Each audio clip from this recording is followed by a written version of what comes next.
Sa pusod ng kagubatan ng Kidlo, itininding ng hukbo ni General Adriax ang kanilang kampo. Sa ilalim ng nagbabantang dilim, libu-libong pakpak ang umaalingaw-ngaw, tila hudyat ng unos na paparating.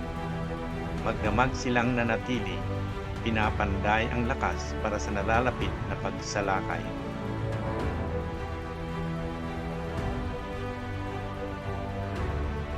Pagbukang ni Wayway, lumipad ang hukbo ni General Adriax mula sa Kidlo. Habang tumatawid sila sa kalangitan patungong sa Mauting, nagdilim ang langit sa anino ng libu-libong pakpak.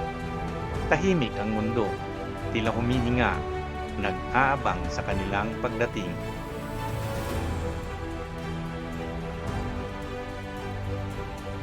Sa tuktok ng ginintuang pugad, dumating si General Adriax kasama ang kanyang hukbo.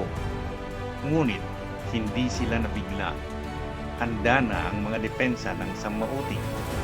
Sa impapawid, sinalubong sila ng hukbo ni General Malcos. Matatag at walang takot. Sa lupa, nakahanay ang hukbo ni Prinsipe Liliampok sa ginintuang pugad, habang si Prinsipe Jajasu at ang kanyang hukbo ay nakapwesto sa pugad ng Samauting, matibay na bantay para sa reyna at sa prinsesa.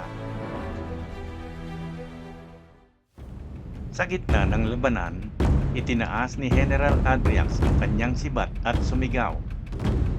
Narinig ng lahat ng mabubuyog ng Samauting. Sa inyong lahat na pukyutan ng Samauting, pakinggan ang aking sasabihin. Sa utos ni Emperador Aituyo ng Mount Sikapo, ang ginintuang pugad ay amin. Amin ang pulot. Amin ang pugad. Ang Samauting ay amin. Hinding-hindi nyo makukuha ang gusto nyo, Adriax. Dito magtatapos ang inyong kasakiman. Ang pasigaw na sagot ni General Malcos. Si Konsehal Drecos ay isang tiwaling opisyal sa kolonya. Tuso, tahimik at bihasa sa pagtatago ng kanyang mga galaw. Sa lihim, tumanggap siya ng mga barilis ng pulot bilang suhol mula sa espesyal na unit ng intelligence ng mga aninong putakti. Bilang kapalit, binuksan niya ang isang nakatagong pinto ng pugad ng Samauting, ang daanan patungo sa silid kung saan nagtatago ang prinsesa.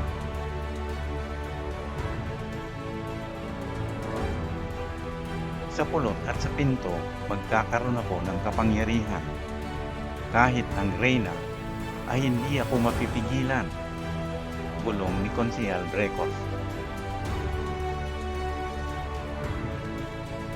Sa gitna ng bagyo, nakipagtalo si General Malcos kay General Adriax, tagapagtanggol laban sa kasakiman.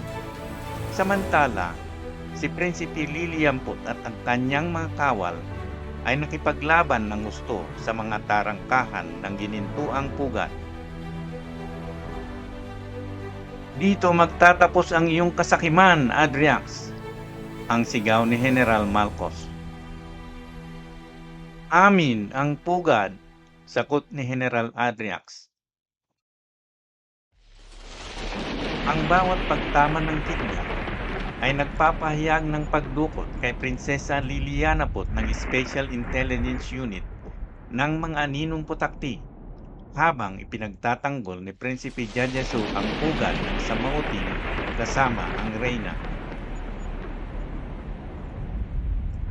Tulungan niyo ako, sigaw ni Prinsesa Lilianaput. Hindi niyo siya makukuha, ang sigaw ni Prinsipe Jajasu. Ang mga bubuyog ay lumaban ng buong lakas. Ngunit, ang mga bulong ng pagkakanulo ay kumalat sa konseho ng reyna. Sa loob ng pugad, ang mga bubuyog ay yumuko sa takot. Ang ilan ay nanalangin, ang ilan ay sumisigaw, at ang ilan ay nag-iisip kung ang pagtataksil ay nakatago sa kanilang hanay. Nagbabala si Reyna Lilliput. Hindi lahat ng anino ay nagmumula sa langit. Ang ilan ay tumataas mula sa loob ng ating pugad. At sa bawat pulong na umaalingaw-ngaw, parang pinipigilan ang mundo. Naghihintay kung sino ang mananaig. Sa pagdukot sa prinsesa, ang puso ni Reyna Lilliput ay nilamon ng matinding dalamhati.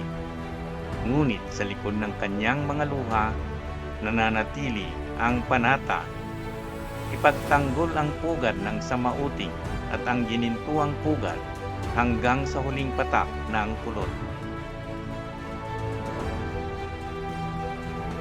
Ipagtatanggol ko ang pugad hanggang sa huling patak ng pulot, sigaw ng Reyna. Habang nagluluksa ang Reyna, si Konsehal Drecos ay nakatayo sa mga anino.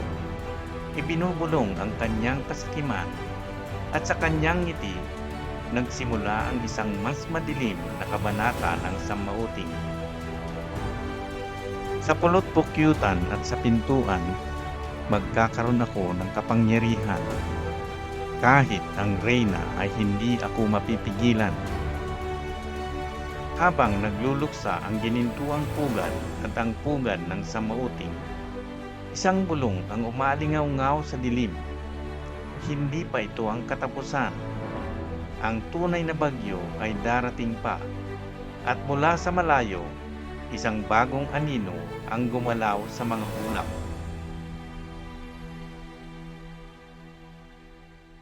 Hindi pa ito ang katapusan. Ang tunay na bagyo ay darating pa.